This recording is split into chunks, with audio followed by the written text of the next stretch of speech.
Good morning, everybody. Welcome to Pediatric Grand Rounds. This is Suzanne Mazer, and now I will introduce our wonderful speaker, Dr. Marcus Bose, who is an attending pediatric dermatologist here at Seattle Children's and an assistant professor in the Department of Pediatrics at the University of Washington School of Medicine. He's also the associate program director for the dermatology residency at University of Washington. He comes to us after dermatology residency at the University of Pennsylvania, a chief residency year, and then a pediatric dermatology fellowship at the Children's Hospital of Philadelphia. Dr. Bose enjoys caring for all children with skin disorders, has a special interest in primary cutaneous lymphoma, the skin manifestations of immunodeficiency, and LGBTQ health. He's an advocate for climate and environmental health as it relates to children's health. We really appreciate his taking on this impressive combination of important and timely topics today. So with that, I will give a big welcome to Dr. Marcus Bose. Take it away. Thanks, Suzanne. Appreciate that. Hi, everyone. Good morning, and thank you for spending it with me. I am hopefully going to lead you through a new way of looking at a common and sort of old disease that many of us know very well, atopic dermatitis. This is going to be sort of off the beaten path in the sense that we're not talking about treatment, we're not talking about identifying. What we're looking at is through a lens of justice, both racial and environmental. So without further ado, before I start, what I'd like to do is just acknowledge the Duwamish people. Where I'm giving this talk, where I work, where I live, is the traditional land of the first people of Seattle, the Duwamish people, both past and present. So I'd like to extend my gratitude and honor both the land and the Duwamish tribe.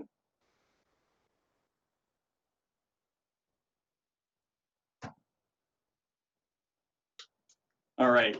Before I go any further, I do want to give a shout out to the Society for Pediatric Dermatology and the Pediatric Dermatology Research Alliance, both organizations of which have supported my career and have given me lots of opportunities, one of which ended up getting me hired here. So they play a huge role in me being here today.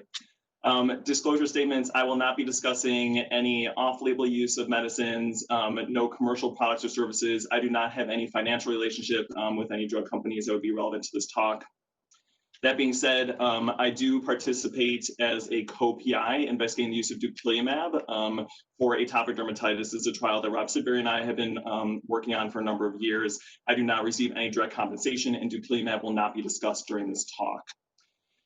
My final disclosure is that I just want to be forthright. I'm not a climate scientist. I am not an expert in critical race theory, but I am an expert in atopic dermatitis. And I think that this time and place that we're in right now really asks us to extend beyond our comfort zone and to really look at the world that we live in and hopefully have that guide us to make changes that make the world a better place for everyone. So I hope that as I've gone on this journey, sort of thinking about things over the past number of years, preparing this talk, that I can take you with me and hopefully inspire you to do good in the world. So what are the objectives of our talk? The first is to assess the healthcare disparities that exist in the treatment of Black children with a diagnosis of atopic dermatitis. The next is to analyze the effects of climate change on the health of children broadly, with a specific emphasis on its role in the pathogenesis of atopic dermatitis, and then to examine environmental racism and see whether that may be playing a role in atopic dermatitis. So let's ground ourselves in a familiar spot. If you're a dermatologist, if you're a general pediatrician, if you're a parent, this may look familiar to you. So this is the classic flexural dermatitis of atopic dermatitis. We have the redness of the scale here on the right. You can see in the antecubital fossa here, more in the ankles and the dorsal feet, but very common. And you might, if you're practicing, may think to yourself, I've been seeing a lot of atopic dermatitis, and that would be a correct assumption because over the entire course of the 20th century and beyond, the prevalence of atopic dermatitis has been increasing worldwide and regionally, and that's thought to be related to a variety of factors, but the role of the environment is thought to be important in that. So let's get into that a little bit more. Before I go too far into the weeds with these different studies that I'll be presenting, there's one sort of comment that I'd like to make.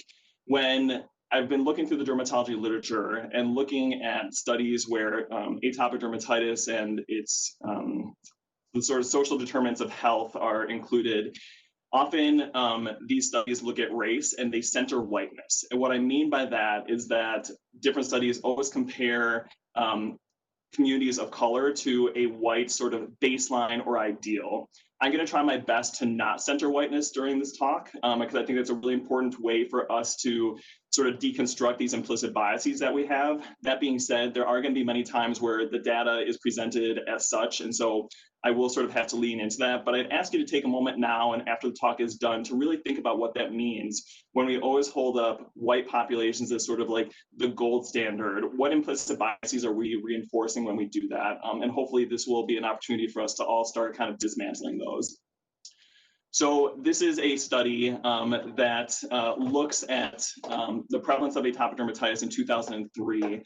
This data is from the National Survey of Children's Health, and it just looks at kids 18 years and younger and how eczema is distributed throughout the United States. And so the blue states are where the prevalence is less than 10%, the red states where it's higher, greater than 11.5%, and overall across the United States, the prevalence is around 12 to 13%. When you break that down by race, for white children, the prevalence is approximately 10%, whereas for Black children, it bounces up to 16%. So there is a disparity there. And when this group looked back at the same data for 2007 and 2008, they found a similar trend, which is basically that there's an increased prevalence and also severity of atopic dermatitis in Black children. In this latter study, what they also found was that there's a greater severity of eczema in children who are identified as Hispanic or Latinx, and urban living and lower income were also associated with an increased severity of eczema, and especially in Black children. So, what does this mean as far as how children access care for their atopic dermatitis? So this was a study that came out of the University of Pennsylvania, and they were just looking at differences in healthcare utilization based or correlated with race and ethnicity. And they did this by looking at this medical expenditure panel surveys. And what this is, it generates estimates about healthcare utilization costs and health insurance across the United States. And to help interpret the data, what you need to know is that this data is grouped into 2-year blocks, where if a child is seen, then we have information for their follow-up for the ensuing 2 years. And what they found was that even when we control for insurance status and for household income, Black children are less likely to actually have an ambulatory visit for their atopic dermatitis. But for those children who do access medical care, they have an increased number of these visits, they have an increased number of prescription orders, and end up being more likely to see a dermatologist, which when taken together, the authors suggest that these findings suggest that Black children have more severe skin disease with respect to their atopic dermatitis. And importantly, they controlled for a number of factors, including sociodemographic factors, health insurance status, other atopic comorbidities, and the ultimate sort of like line conclusion that they drew from the study, and I'm quoting here, is it suggests that race alone predicts whether or not a child sees a medical provider for eczema in the ambulatory setting, which I think is really profound. And the authors go on to sort of suggest what are different reasons for this. They say it could be social environment or stressors, a lack of trust in the medical system, access to high quality care. I would like to maybe challenge that interpretation a little bit. And again, think of other ways that we can frame that, where when we see that there's disparities in the care of atopic dermatitis for Black children, maybe that's a result of structural racism. Maybe it's a component of environmental racism. And maybe instead of saying our families have a mistrust of the healthcare system, maybe that's a reflection of entrenched mistreatment and mistrust of our Black families by the healthcare system. And again, I think it's really important to frame that because it's so important for us to take ownership of the role that we are playing in these healthcare disparities, because unless we do that, we're never going to change them. This same group went on to evaluate the type of visits that children had a little bit more closely, and they did this with a different data set. So this is data from the PEER trial. This is a study group of children who used Elidel or pimecrolimus for their atopic dermatitis. And once they were enrolled, then over the next 10 years, they were given a survey every 6 months that asked them, how is your eczema controlled? What are you doing for it? Have you seen a doctor in the meantime? And so this is where that data comes from. And this chart, just to kind of ground all of us, what we have here on the left is disease control, and this is separated by Black race and Hispanic ethnicities. Just to kind of put this out there, I don't know what group, it didn't say in the study, for individuals who identify as both Black and Hispanic, I don't know which group they were placed in. But based on these divisions, they use, again, white populations as a control. And they said, where did these children end up getting their care based on how well their disease was controlled? And essentially what you can see here is that for Black and Hispanic children, they were more likely to seek care in the emergency room or by their primary care physician than white children, which again suggests that they may have increased severity of disease. But one other thing that I want to point out is that for Black children with poor or completely uncontrolled atopic dermatitis, they were less likely to see a dermatologist. So again, there's this healthcare disparity that for children who may need the expertise of a subspecialist the most, they are not getting access to the care that they require. And what are the long-term implications of this? Well, the same group, again, using that peer data, looked at school absenteeism as a result from atopic dermatitis. So one of the questions in this peer study is, how many times have you missed school specifically because of your atopic dermatitis? And again, controlling for disease severity and a number of other factors, what they found was that children who identified as Black, non-Hispanic, or Hispanic were more likely to miss school than their white peers. And the cutoff that they use for this is six school days missed in the past 6 months, which approximates the government's criteria for chronic school absenteeism. What this study also showed is that lower income was associated with absenteeism. And in the study population, those families and those children who identified as Black, non-Hispanic, or Hispanic lived in households who had lower incomes compared to the white counterparts. So the other thing to point out too is that uncontrolled atopic dermatitis was associated with increased absences as well. And you know, taking all this together, what we see is that bad atopic dermatitis is leading to increased school absenteeism, which we know then predisposes children to falling behind or potentially dropping out. So having poorly controlled atopic dermatitis over an entire childhood or a lifetime can really have important impacts over a child's entire life. I'm going to switch gears a little bit and talk to you about this sort of emerging framework in dermatology for how we talk about atopic dermatitis. So historically, we've thought of atopic dermatitis as sort of a just monolithic disease. It's a flexural dermatitis. But we do know that the way that it appears and its chronicity and the way that it flares does differ between individual groups. And people have looked at differences between pediatric atopic dermatitis and adult atopic dermatitis, and they've also tried to look at this based on race. And so this idea of an endotype has come up, and this is looking specifically at the inflammatory milieu that we see when we do skin biopsies on individuals with atopic dermatitis, as well as looking at different biomarkers in the bloodstream. And looking across different racial groups, the sort of white atopic dermatitis has this Th2 or this allergic skewing, which is very common for atopic dermatitis. But when folks have looked at populations of Japanese, Chinese, and Korean individuals with atopic dermatitis, they find that they have an increased signal in Th17, which is also a component of the pathogenesis of psoriasis. So oftentimes that's been kind of explained as a reason why atopic dermatitis in Asian populations can have a sort of atopic dermatitis / psoriasis overlap. In these studies, African-American atopic dermatitis has been characterized as more prevalent, more treatment resistant, and they found that there's, again, increased skewing to this Th2 phenotype and higher levels of serum IgE. So it's a framework that we can work with, and in a number of studies, these that I've cited here and others, what authors are often doing then is looking for an explanation as to why there are these variations. And so they go to genetics. They say maybe there's a change in polymorphism in the IL-4 receptor, so that is a driver of atopic dermatitis. Maybe it's an issue in HLA polymorphisms. Maybe the filaggrin genes, which are sort of like the building blocks of our skin barrier, maybe there's differences there. And so we're constantly going back to genetics as an explanation.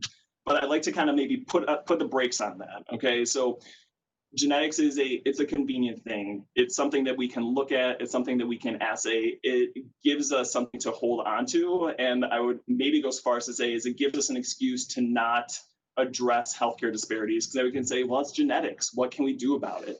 But it's really, really, really important to remember that race is a social construct. And so when we try to attribute racial differences to genetics, it's a fool's errand. And it's really important that we don't conflate the two.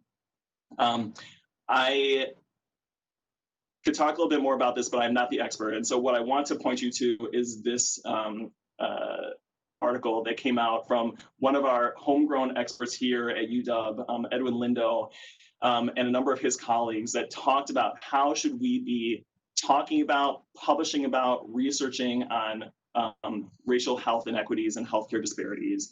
And really the sort of fundamentals of that is we need to define race, we need to name racism, and never offer genetic interpretations for disparities based on race. And I would invite you to look at this a little bit more. I have the URL address down there. I think that Dr. Lindo has spoken to us earlier in the year and certainly has given us all a lot to think about, but really important to kind of keep this in mind when we're talking about healthcare disparities.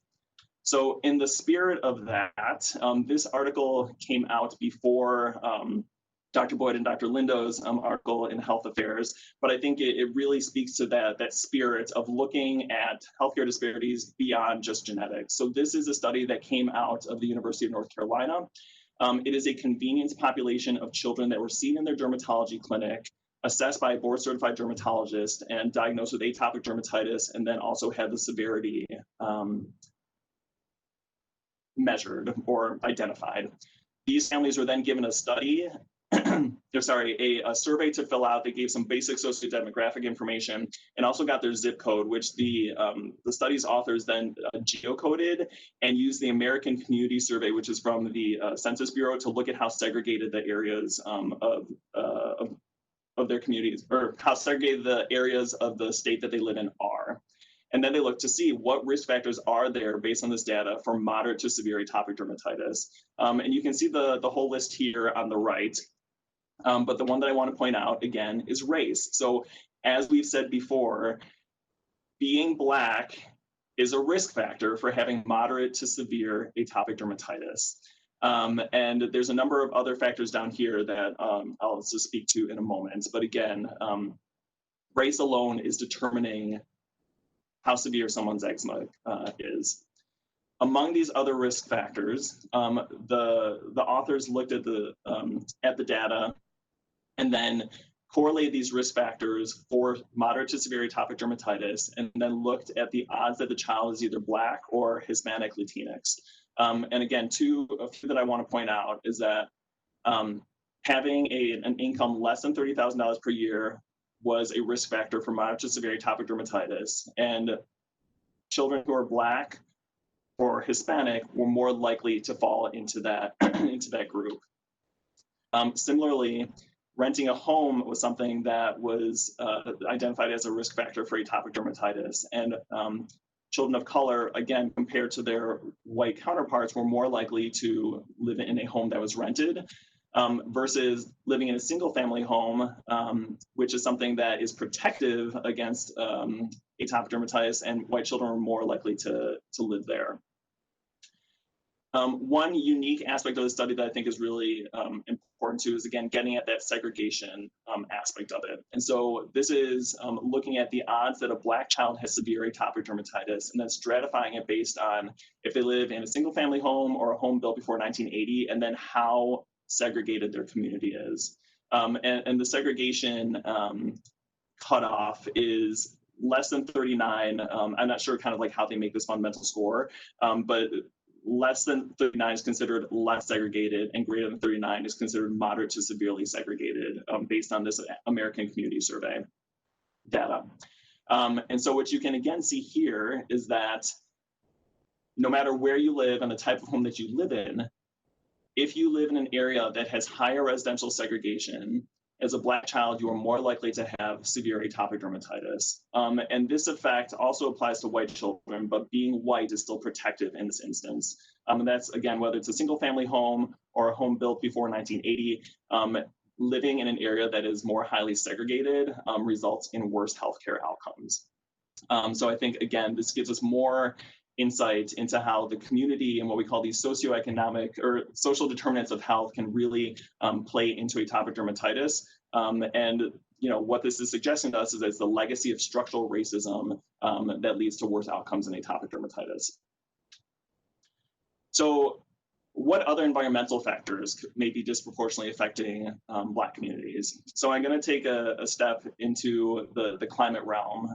For those of you who know me, this is something that I feel very passionately about and was excited to continue to learn more about this as it relates to atopic dermatitis. So there are sort of the pollution factors, and then there's the meteorologic or the climatic factors. And this is a study, a population-based study that looked based on, so eczema was reported through the National Survey of Children's Health, and then this was correlated with data from the National Climate Data Center and Weather Service, looking at ozone levels, air temperature, humidity, things like that. And what the authors found is that low humidity, low UV exposure, low outdoors temperatures, increased indoor heating, and increased precipitation were risk factors for increased eczema prevalence, while the opposite was true. The high outdoor humidity, high UV exposure, that actually decreased eczema prevalence. When it comes to pollution, we also have lots of evidence that that pollutants that come from the burning of fossil fuels can also trigger atopic dermatitis, increasing its severity and its prevalence. So volatile organic compounds, small particle pollutants that have polycyclic aromatic hydrocarbons that come from the burning of fossil fuels, these all play a role. Sulfur oxide compounds and nitrogen oxide compounds, all of these things are known to contribute to atopic dermatitis. And the one sort of thought about how this occurs is that the presence of these agents on the skin leads to oxidative stress, then causes cellular damage, can lead to increased itch. And there's been some evidence that this may have in utero effects where it actually changes histone acetylation and has sort of epigenetic effects that will affect children as well. Beyond this, we actually have transcription factors that respond to these types of agents in our environment. So xenobiotics, these are compounds that are not normally present in the environment. And so what they need to do is get detoxified and transported out by our body when they're present. So this can be air pollutants, it can include things like cosmetics, medications, but when our skin comes in contact with xenobiotics, there's a transcription factor called the pregnein X receptor that upregulates these proteins to detoxify these xenobiotics. And in the process, what it also does is it sets off a chain of inflammatory signals that lead to decreased barrier function, dry, scaly skin, and what, from a clinical standpoint, often looks like atopic dermatitis. More specifically, this pregnein X receptor upregulates expression of TSLP, which is a protein that's known to drive atopic dermatitis, as well as this other transcription factor called the aryl hydrocarbon receptor. The aryl hydrocarbon receptor responds specifically to these polycyclic aromatic hydrocarbons and increases the production of a protein called IL-33 that again skews towards a Th2 phenotype. This inflammatory infiltrate then makes these other proteins that ultimately lead to, again, a Th2, Th17 phenotype that is common in atopic dermatitis. So we have a direct relationship between exposure to these substances and an atopic dermatitis-like phenotype. I don't want to dwell on this slide too much, but just to say that what we see as far as airborne pollutants influencing atopic dermatitis incidence and severity is seen worldwide, and the particles that are associated differ from place to place. And it's not that the meteorologic variables such as heat and humidity may play or may interact with these particles to drive atopic dermatitis in different areas of the world. But there's a study out of Germany that I just wanted to highlight, and what this study looked at was they worked under the assumption there's going to be a higher percentage of such particles that come from fossil fuel combustion near roads. And so they looked at major roads outside Munich, highways, state roads, federal roads, and then they characterized how far away individuals were from these roads, and then how likely they were to have atopic dermatitis.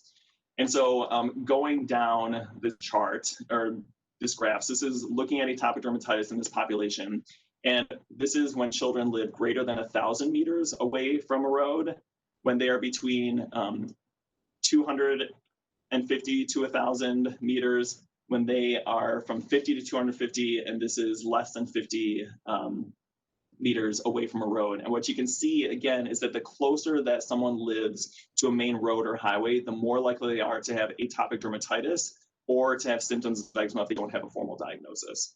So again, suggesting that these particles that are in the air from our use of fossil fuels are triggering and worsening atopic dermatitis. Some of you who are active in the clinic may see children who look like this. This is another example of atopic dermatitis. You have nice flexural involvement of the anterior neck. What I want to point out here is that sometimes you see these children who have sharp cutoff at the collar. And when I see that, I wonder too, again, whether there is a environmental component, either pollution or pollen, that might be playing a role in making it worse in these sort of exposed sites. Getting at that pollen question, this is another study that came out of Germany that looked at birch pollen and whether that could be triggering atopic dermatitis. So this is sort of days in time. This is every 2 days in April of 2009. And what they did was they measured birch pollen in the atmosphere. And then from there, they looked to see individuals' subjective assessment of their eczema and their itch. And what they found was that after there's bursts of pollen in the air, there's a lag, but a few days later, they see that individuals see worsening in the clinical manifestations of their dermatitis and their itch. And these different lines, green represents folks who had positive RAS testing that suggests that they were already pre-sensitized to atopic or to the birch pollen, while the blue lines were folks who were not sensitized. But either way, they followed a similar course where this pollen expression in the air was making their atopic dermatitis worse. And this is really important for us because we know that as the world is warming, our pollen season is starting earlier, it's lasting longer, and the burden of pollen is increasing. Anecdotally, I've seen this in my clinic, not, over the last few years, starting sort of like April, May, up through like June, July, just tons of children who are coming with flares of their atopic dermatitis, and I think that this likely plays a role in that. So to summarize everything, these are the different environmental variables that can be protective or harmful against atopic dermatitis. For temperature, increased temperature is thought to be protective, but again, I put this caveat here because it can be harmful in certain circumstances, which we think may be related to the interplay of temperature with pollutants in the air. UV exposure is thought to be protective. Humidity is largely protective. However, there are some individuals who, when they sweat a lot and it's humid, that actually makes their eczema flare as well. So it's just important to keep that in mind. More heating, more precipitation negatively impacts atopic dermatitis. And then again, the last thing that I just want to emphasize again is that air pollutants and pollen, these things are anticipated to make atopic dermatitis worse.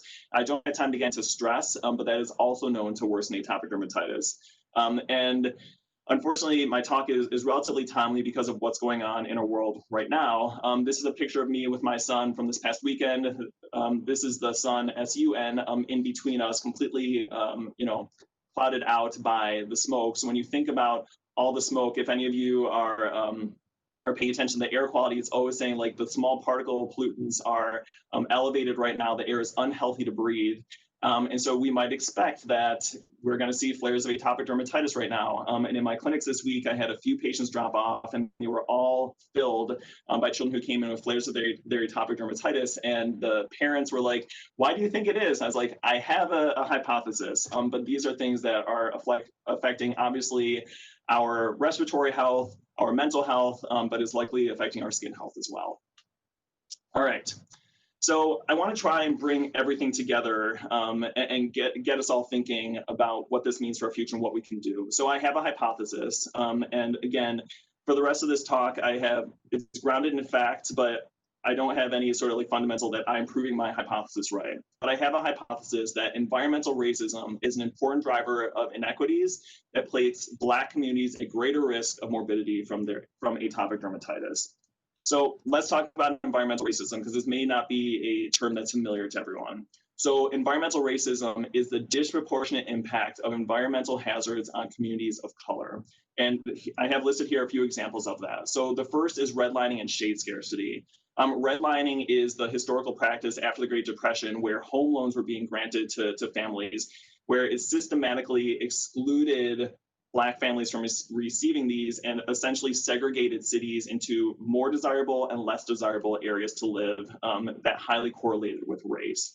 And what we find now is that in these areas that were redlined, there's often shade scarcity, so less green spaces to enjoy and to recreate in.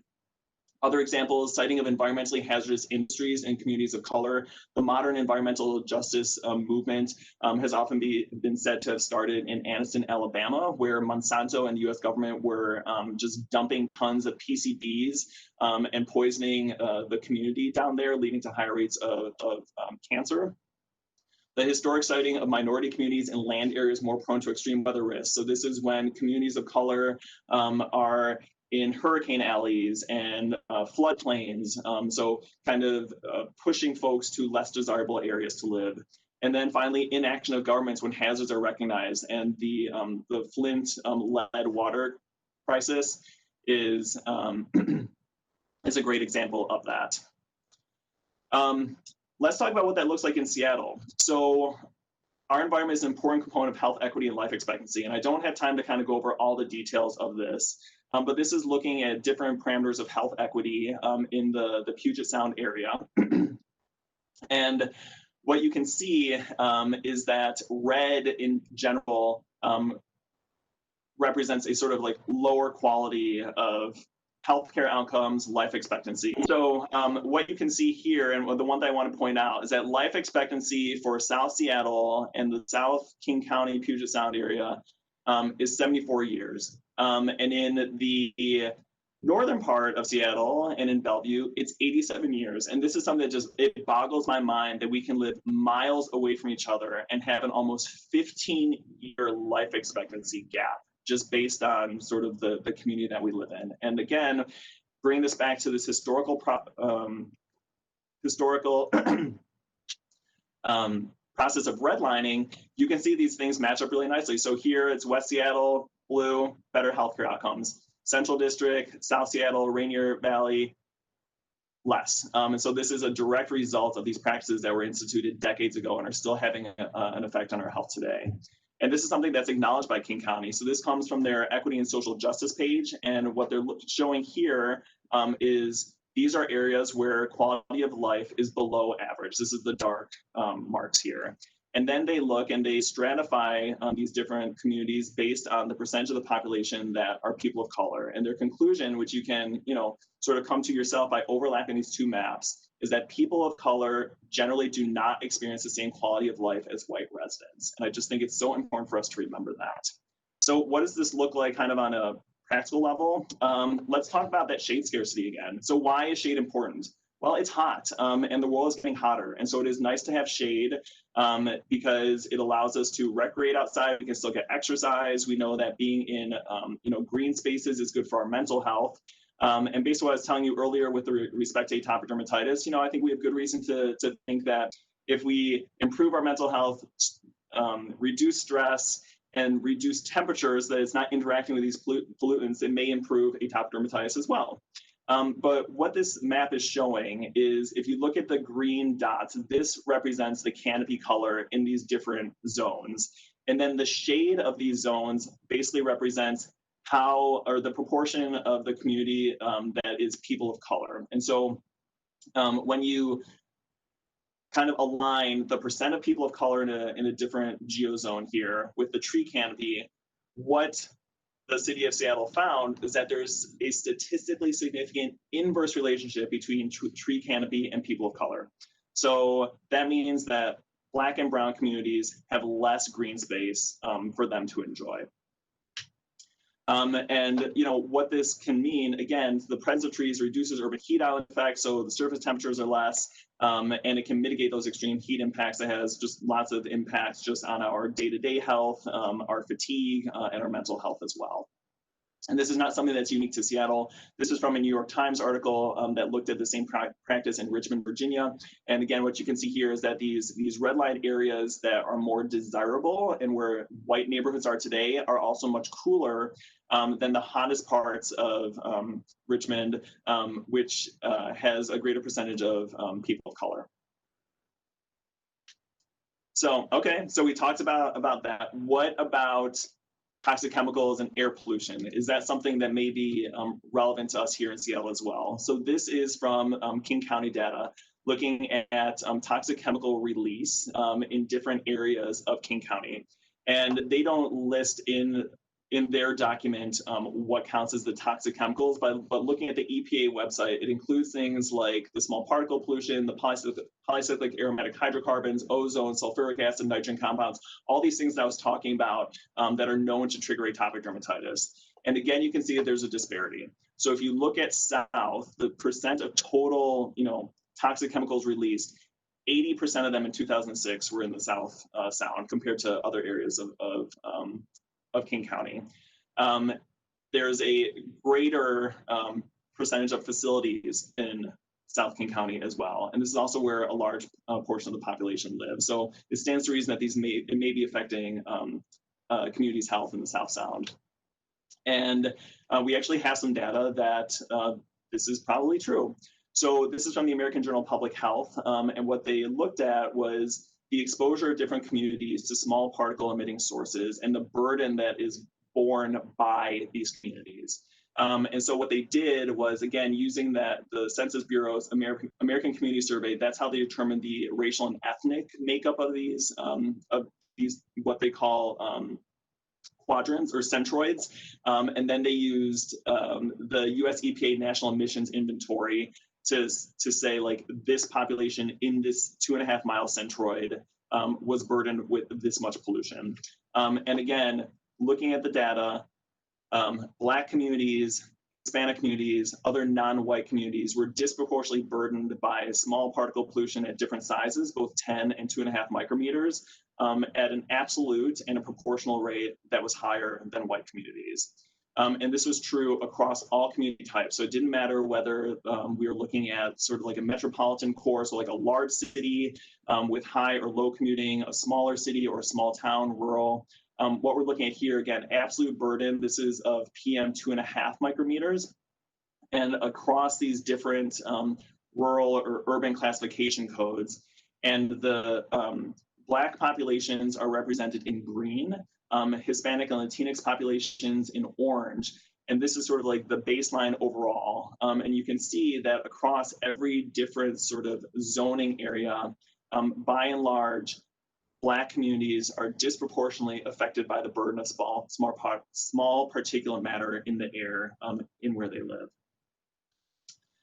This can also be extended to nitrogen dioxide. This is a different study that did sort of similar patterning, looking at these centroid population groups, and then looking at how much nitrogen dioxide was in the air in those areas. And you can see what we're looking at here. So this is kind of the region and the year. And this is looking at the amount of nitrogen dioxide in parts per billion and the difference between exposures between non-white populations and white. And this holds true when you break down those non-white populations into different racial and ethnic groups as well. But this is sort of the summary. And what you can see, and I'm going to focus just kind of on us here in Washington, is that non-white communities have an increased exposure to nitrogen dioxide in the air that they live, that they breathe, and that's around them. And getting it down to a more granular sort of county region, you can see King County up here. And in 2000, we are not doing great. In 2010, this healthcare disparity, or this disparity existed, although not quite as bad. And the difference, though, is like we are changing in a positive direction, but the fact remains that communities of color are still disproportionately impacted by exposure to nitrogen dioxide in the community that we live in here. So my question, my hypothesis, right, is the legacy of redlining and pollution exposure predisposing Black children to atopic dermatitis? I don't have the answer to that, but to sort of like pique your interest, this is a map of children who were admitted for flares of their atopic dermatitis at Seattle Children's Hospital from 2015 till today. So to orient you, this, we're all familiar with the Seattle map. These blue dots are where the children lived. And then these yellow triangles are the toxic release sites that I referred to earlier in my talk. And then what we have laid over that is the historical redlining districts. And so the red and yellow are the undesirable areas to live. And I'm not controlling for a number of other variables here, but I think that there's certainly, it poses an interesting question that we see that children who were admitted for flares of atopic dermatitis do seem to be grouped down here in the South Seattle area, in these areas and communities that have been historically redlined. So I think there may be something there. And if anyone has a degree in stats and epidemiology and want to look at this, send me an email afterwards. I think it's an interesting question that deserves closer scrutiny. Okay, so what do we do? I have brought up a lot of findings, discussion that is distressing. It is to me, and I think that what we want to do is address these disparities and see what we can do to make the world a more just and equitable place for everyone. So how do we go about doing this? Well, this is again from King County, their equity and social justice work, and they identify that when people are lacking opportunity and different and don't receive the same access to determinants of equity, they don't do as well. And so the things that they recognize that need to be changed are good access to healthcare, access to safe and efficient transportation, which is also something that we can use to decrease our carbon footprint, access to sustainable, healthy food, access to parks and green space. And I highlight these in green because I think that these are all things that as physicians and as a medical institution, we can actually have an effect on. There are other things as well, and these all deserve our attention and our hard work. But I think that, again, these are things that may be a little bit easier for us to address in our own backyards. So what can we do as a society or a field or an institution? And I think, again, it's really important for us to recognize as individuals and as a medical community and as an institution that we have implicit bias, we have internalized racism. There's so many ways that we need to do better as individuals and have that expand upward to the system as a whole. But that doesn't mean that things can't be done from the top down. So here are just a few things that I have thought about. So, we can change things by listening and being present in communities where our services are needed. I do want to give a shout out to Children's building the Odessa 2 in the Othello area. They took the time to really meet with families and stakeholders in the community to not just come in and say, like, this is what we think that you need, but to get that input and to say, what do you need and how can we bring that to you? And that's a sort of forward thinking action that we need, and it should not just be this one event in our within our hospital, but it should be an ongoing commitment across everything that we do at Seattle Children's. Partnering with organizations whose goals include racial and or environmental justice. We do work with Forterra, which is a land conservancy, but I would love, and Children's may be doing things I'm not aware of, but just to seeing our outreach be more and partnering with the folks who are living in and working in these communities on a day-to-day basis. And then I would just like to put a plug that advocacy and working to improve the health of communities that we work in and that we serve is really important. And it should really mean as much for promotion and compensation as scholarly work, because I think that the impact can be much larger as far as how we change people's lives for the better. And again, doing the work at home, we should have a zero tolerance policy on hate speech. We should have an express anti-racism policy. And these are the things that need to be instituted so that we can do better for ourselves and for our patients and for our community. What can you do on a personal level? I think, again, the most important thing is just educating yourself. I hope that, I probably raised a lot more questions than I have answers for in this talk, but I hope that I'm getting you thinking about conditions that you might not give this level of detailed thought to and considering it in a new way. I want to highlight this book up here on the right by Harriet Washington, A Terrible Thing to Waste. This is a really in-depth and broad discussion on environmental racism and really influenced how I thought about this talk. We have equity, diversity, and inclusivity training at Seattle Children's. If you have not done that, I would encourage you to. Be present in the communities that need you. I think just being really mindful of where we can have the most impact and getting ourselves there can be helpful. And then approaching each patient with an equity lens. This, I think, can be difficult. We are stressed, we have our own families, but it's sometimes important to take a step back and think, what are the assumptions that I'm making about this family? And what is it that I am doing that's preventing me from giving them the best care? And so instead of saying that a family is non-compliant or they miss appointments all the time, really having that discussion saying, what can I do to make this visit more accessible for you? What can I do to make sure that I am communicating effectively? These are really things where we need to interrogate where we can be part of the solution instead of placing the blame on our patients. Talking about climate change and racism with your patients. I do this. It is not always comfortable, but it is so important because I think that we just need to let families know that these things are important and that they are important to us. Supporting organizations whose goals include racial and environmental justice. I mentioned Forterra earlier. There's another great organization based in South Seattle called Got Green that I want to give a shout out to. And then I can't stress this enough with the election coming up. Vote for candidates who reflect these values that you share. I'm going to start wrapping up, but just want to give you one glimpse into something that I'm a part of where we're trying to bridge these gaps.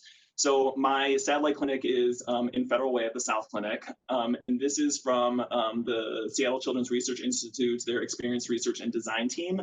And what they saw was that South Clinic has a higher no-show rate.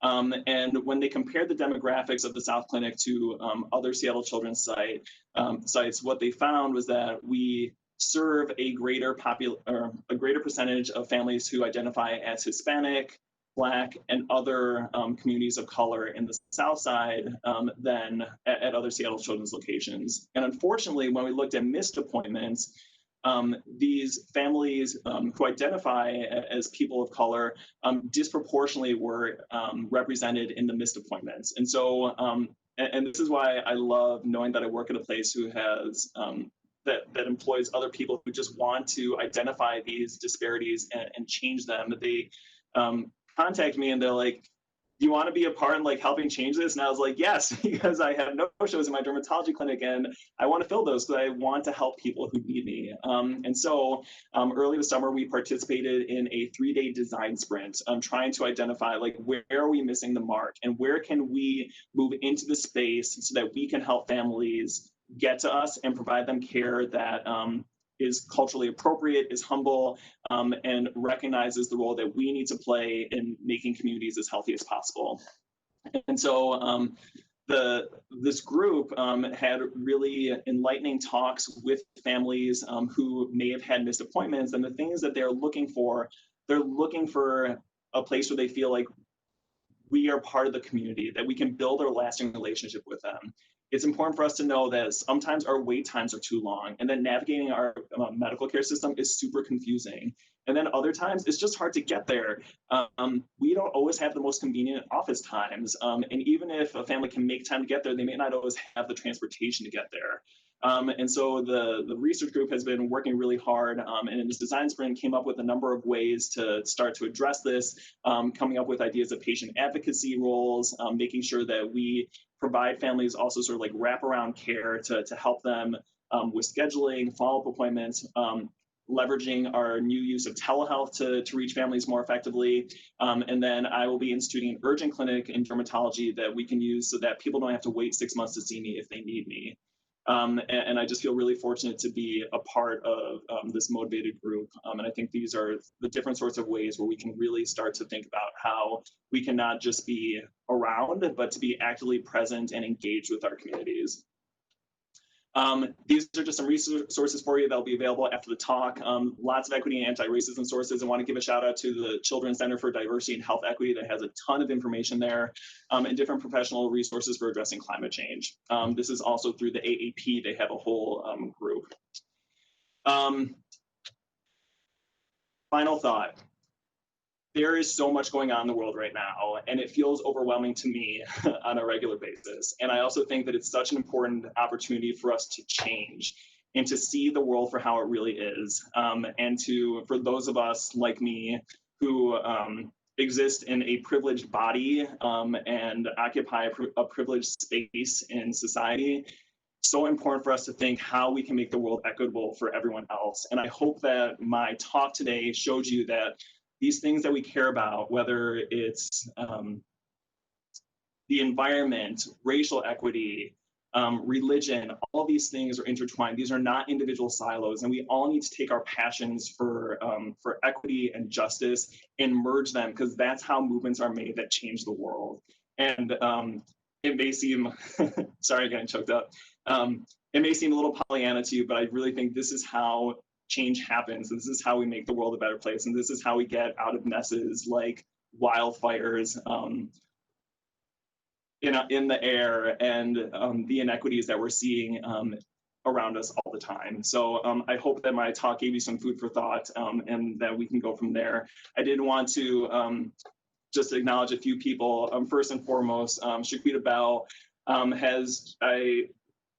we have started working together on trying to get me to Odessa Brown, and this is where this friendship has blossomed, and she has been so instrumental in helping me reframe my view of the world and how I can change it. And I'm just so grateful for her friendship, and to call her my adopted sister. Thank you, Shaq. Alicia Adeli, members of CDHE, the work that you do is so important. Thank you for your talking through this talk with me. Julia Wignall and Dwight Berry of the Seattle Children's Research Institute helped me with a lot of the data here. And then I have to give a shout out to Colleen Grohl and the Green Team. All the work that we are doing here at Children's to reduce our carbon footprint starts and ends with Colleen, and anything that I do is just in support of her. And then to thank Rob and the Derm Division. They have let me take my passions and run with them, even though it's a less typical way to have a career, but I'm grateful for that opportunity. So thank you all, and I'm happy to take any questions. Thank you so much. That was really, really good. This is Suzanne. I will work my way through the chat. I also just wanted to, in case people don't know about a talk that is that dovetails with this topic, I put some information in the chat for a talk I learned about this morning from Shaquita Bell. It's at noon, and it's Edwin Lindo, who's been one of our Grand Round speakers in the past, and he's speaking about racism in terms of research. And I know that Dr. Bose mentioned that in this talk, so I just wanted to put that information out there. And I'll go through the chat now. First of all, some comments about your background. The trees are beautiful. Some snaps, and I don't know if you want to give away where that is, or if you want to let us all believe that that's your house, but that is beautiful. No, this is just my fake background. If you saw my office, it's just like the normal mess that it is. This is much prettier. It looks like I live in like a catalog. It's inspiring. It's inspiring to us with this talk. From Dr. Bell, I wish we could snap and clap on virtual Grand Rounds. Marcus is bringing the truth, which I agree with, and so do a few other people. And now some questions from Dr. Pasloff. Thank you so much for the wonderful talk. I'm assuming the map for asthma incidence correlates with that of atopic dermatitis based on the concentration, or based on the connection with the air pollutants. Yeah, so that's a great question. I'll be honest with you, I don't know the answer. I did not dig into the asthma data, but I would expect that the signal would be the same, if not higher, just because it's so much more of an obvious connection that people have probably researched more. Yes, perfect. And then from Rachel Gosh, this was a wonderful presentation. Thank you so much. We see a lot of atopic dermatitis with our youth who are in juvenile detention, and many of them reside in South Seattle. And also a yay for trauma-informed care. And then from Dr. Quinn, hey Marcus, thank you so much for continuing education regarding structural racism and health inequities. As an old white man, his words, not mine, I am looking for ways to educate myself and contribute to improving the lives of those we have not traditionally included in the so-called American dream. Yeah, thank you for that. This is such like a small part of that. I will tell you one other thing that has been really helpful for me in my growth and education is getting on Twitter, and that may sound sort of counterintuitive, but I think that what is important is who you follow. And I made a point to seek out voices that were experiences different from mine. That led to a lot of me sort of like researching and tracking down threads that kind of got me to this talk. So following folks who are at the front lines of critical race theory, listening to our Black colleagues who are doing the work and have been doing the work and amplifying that. That's what I hope that this did a little bit. Listening to folks in the climate change space. Climate change is a broad topic, and you can come at that from the science behind it. You can come at it from the social implications of that. And if you approach these things with an open mind, it allows you to start to make connections or see at least whether they exist or not. So it may seem counter to jump on Twitter because it can be a very divisive space, but depending on how you cultivate your the list of people who you follow, it can be a really eye-opening and mind-expanding place as well. Agreed. I just started doing that too, and it's been really, really helpful in my education process, which does not seem intuitive at the beginning. And then also from Dr. Quinn, could you go back to the slide on resources before the professional resources? He wants to send to his son, who has just joined a DEI committee at his workplace. So Yeah. are you able to go back? This one? Or this one? Slide on resources before the professional resources. I guess go back to each one, and then we can connect you by email if needed. Okay. Yeah, so I think this is the one. So this is the equity and racist resources. Here's professional resources for climate change. Perfect. He says thanks. Got it. Okay, great. One other thing too that I want to just make sure that comes across clear as well is that we all have so much work to do, and that includes me. This is not something, I started Children's 5 years ago, and if you had told me on the day that I started that I would be giving this talk 5 years from now, I would have looked at you cross-eyed.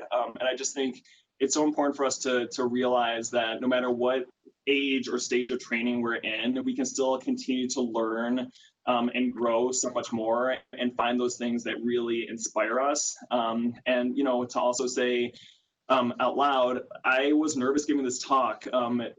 Being mindful and respectful and equitable requires us to really think about how we use language.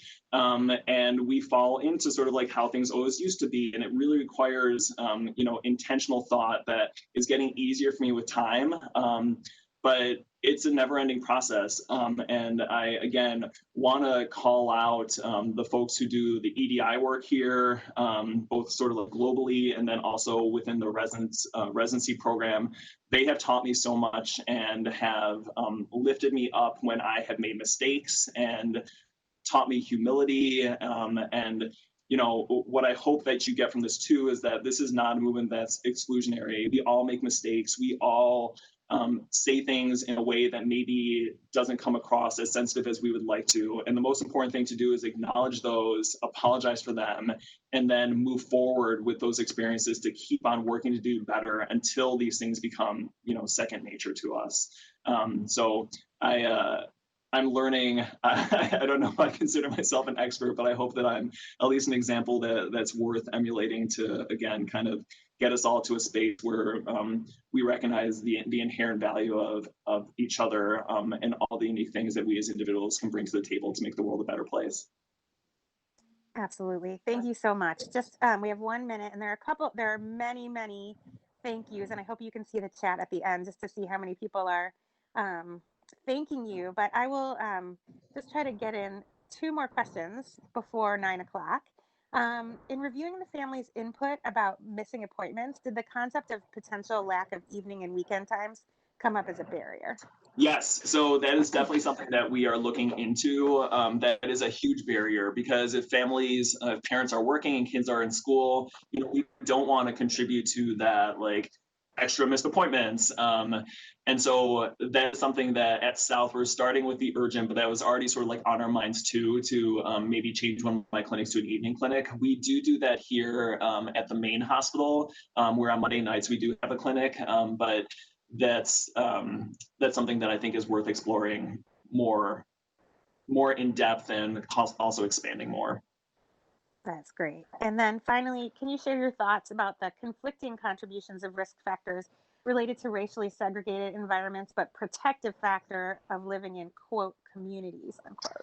Yeah, so that's a great question, and I will tell you, I don't know sort of like the degree of like protective factor, but I think that's a really important nuance to kind of discuss as well. So, um, for me, another really important aspect of this work that I've learned is that, we know that healthcare disparities exist, and it's really important not to extrapolate that into that communities who are disproportionately bearing the burden of these inequities are sort of downtrodden and don't have any joy and can't fend for themselves. That's actually the exact opposite. Communities who bear these inequities are resilient and joyful. And to this point, when we live in a community where we take care of one another, whether it's your neighborhood, whether it's the condo complex that you live in, maybe it's just your block. These are ways that we can really help, support one another.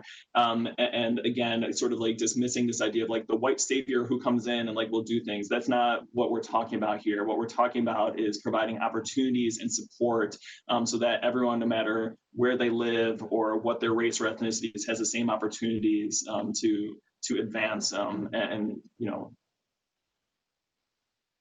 have the same level of care that should be available to all of us across society.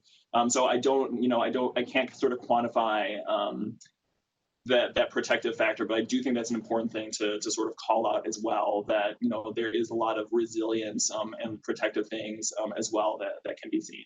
So Agreed. Thank you so much. We are out of time. I'll finish with this comment from Shaquita Bell that many other people have echoed in this chat. Thank you, Marcus, for this amazing presentation. Thank you for weaving racism, history, inequities, health, and environment together to make us more aware and more equipped to address these issues. So much love for you. So thank you. I wish you could hear us all clapping, but you're all muted. And take a look at the chat, Marcus, just to see some other comments and compliments for you. Thanks, everyone, for being here. I really, really am glad we did this week. And thanks again, Dr. Bose. And thank you. everyone, keep an eye out for your evaluations coming to your email. And we'll see you all next week. Thanks again.